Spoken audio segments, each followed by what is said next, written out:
Hello guys, it's a beautiful day. Kaya naman tayo po ay maglilinis ng ating economizer today and it was ordered by our engine cadet. Ganito talaga sa barko namin, no? Engine cadet nagbibigay ng job order. Char, ito na, kinobera na namin ang paligid dahil carbon ang tatanggalin namin dito sa loob ng economizer. And kapag nabasa po yan at kahit nahawakan mo lang yung carbon, talaga didikit at didikit yan. And it's really important to maintain the tidiness of the area para wala tayong masyadong lilinisan. At ito na nga, binuksan na namin ang mga butas na papasukin mamaya. O, di ba? Sana all. At tinatanggal nga yung mga carbon na tinuhulog doon sa may butas para saluhin sa ilalim at mas madaling malinisan mamaya. And it's really important na kapag pinasok po itong exhaust gas economizer is we should have a meeting first and we should have a risk assessment, and also we have to wear proper PPE for us to be able to maintain the safetyness at cleanliness ng ating mine-maintain na machinery. So, ito na nga, habang tayo ay nagpe-prepare, nais ko pong batiin ang lahat ng mga marino na nagpupursigi at nagsusumikap para sa kanilang mga sariling pangarap, para sa pamilya at para sa bansa ng Happy Seafarers Day sa ating lahat. Yay! Kaya naman kung tayo po ay may mga kakilalang mga marino, batiin naman po natin sila ng Happy Seafarers Day para po ma-appreciate nila lahat ng hard work na kanila pong ibinibigay para sa kanilang mga trabaho at sakripisyo para sa kanilang mga pamilya.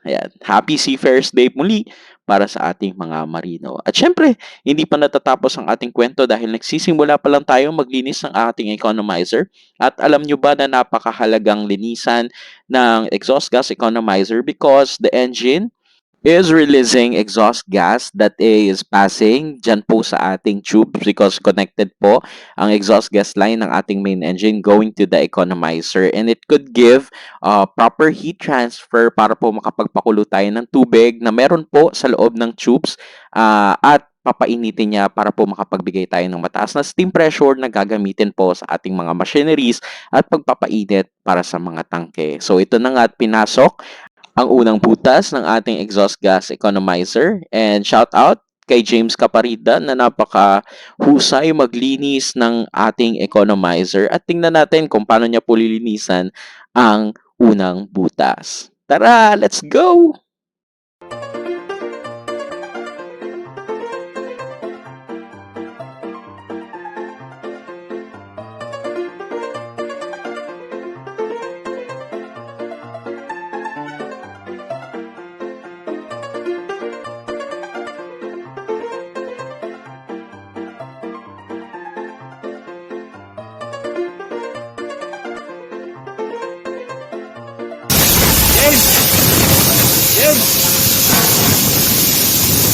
Nasa ilalim dito na. Nasa ilalim dito na titirahin sa labas na. Nasa ilalim dito na titirahin sa labas. Okay?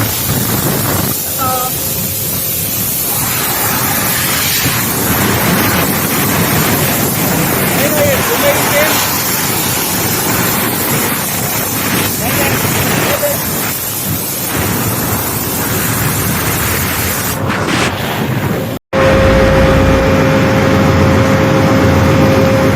Labas ka na. Dito na lang yan sa labas.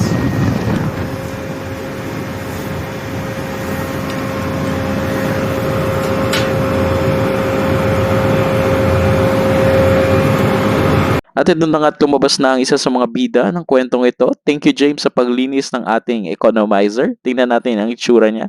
Wow! Ayan nga, talagang lahat ng makinista ay na-experience ang ganito. At ito nga, pangalawa, sa papasok at susuong sa butas ng ligaya, itong si Jeff na aming wiper. Thank you, Jeff, sa pag-volunteer na pagpasok sa ating economizer. At ito nga, pumasok na siya. Tingnan natin kung kakasya ba siya. At ayun nga, kumasya. Nahulog pa yung helmet. Kaya tingnan natin kung paano niya lilinisin. At sabi niya, okay naman na daw siya. Kaya start na.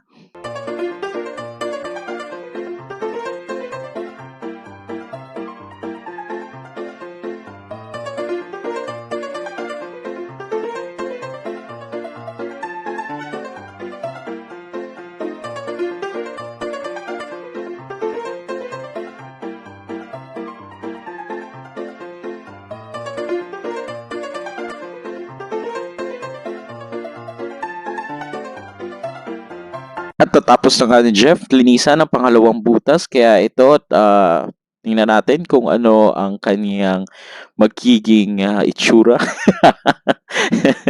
Thank you, Jeff, sa paglinis. At natapos na naman ngang araw. May natapos na namang trabaho. At salamat dahil nagtulong-tulong ang lahat upang matapos ang trabahong ito. Thank you so much, guys. And once again, happy Seafarers Day para sa ating lahat ng mga marino. At maraming salamat sa pagsama sa aming kwento. Hanggang sa muli. Bye-bye!